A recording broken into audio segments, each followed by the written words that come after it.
दूर हेब जल कष्ट आउ रहिबनी पानी समस्या। जलभंडार निर्माण को नहीं जमी चिन्हट प्रक्रिया आरंभ होईछि। पिपलपंका जलभंडार हेबा फलरे ब्रह्मपुर सहरवासी को पानीय जल मिलिबो। एथिपाई प्रशासन जोरदार प्रस्तुति चलाइछि।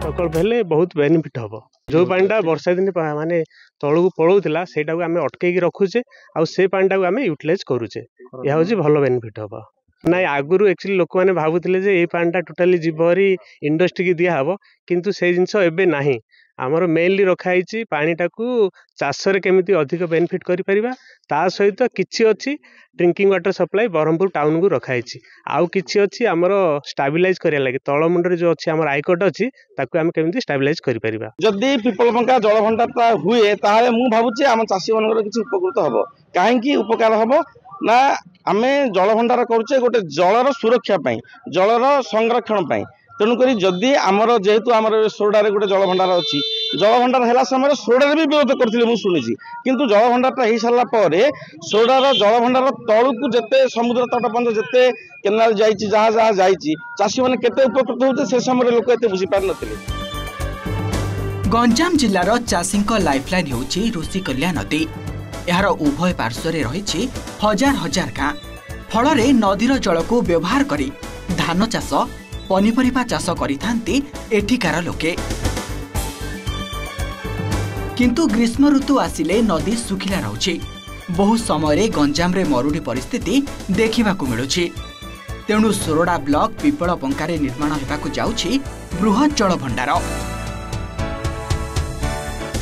ऋषिकुल्या और आडंकी नदी रे बही जाउथुबा वर्षा जल को संरक्षण करी खरा दिने जल अभाव पूरण कले चाषी उपकृत होई पारिबे बोली कुहा जाउछि। सुनिया को पाउछि जे ओडिशा सरकार कोन पिपलपंका रे गोटे डैम निर्माण करिया को चाहुचंदी।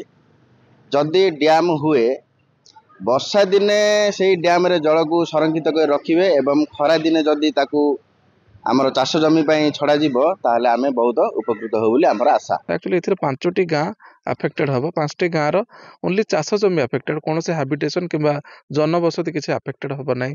डैम हवा द्वारा आमर निश्चित भाव जोटा पानी वर्षा दिन फ्लो होची डैम हवा द्वारा पानी फ्लोटा हबनी पानी आबद्ध होकर रहिबो।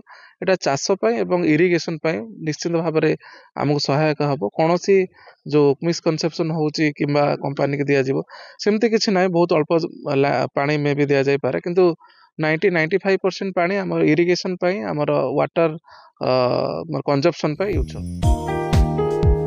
एथिपाई सरकारक पांठिरु 1013 कोटी टंका व्यवहार करा जायछि। मोट 1113 हेक्टर जमी रे जल भंडार निर्माण हेबो। एथिपाई 90 हेक्टर चाष जमी प्रभावित हेबो बोली कुहा जाउथबा बेले कोनोसी गाँ क्षतिग्रस्त हेबार संभावना नाही।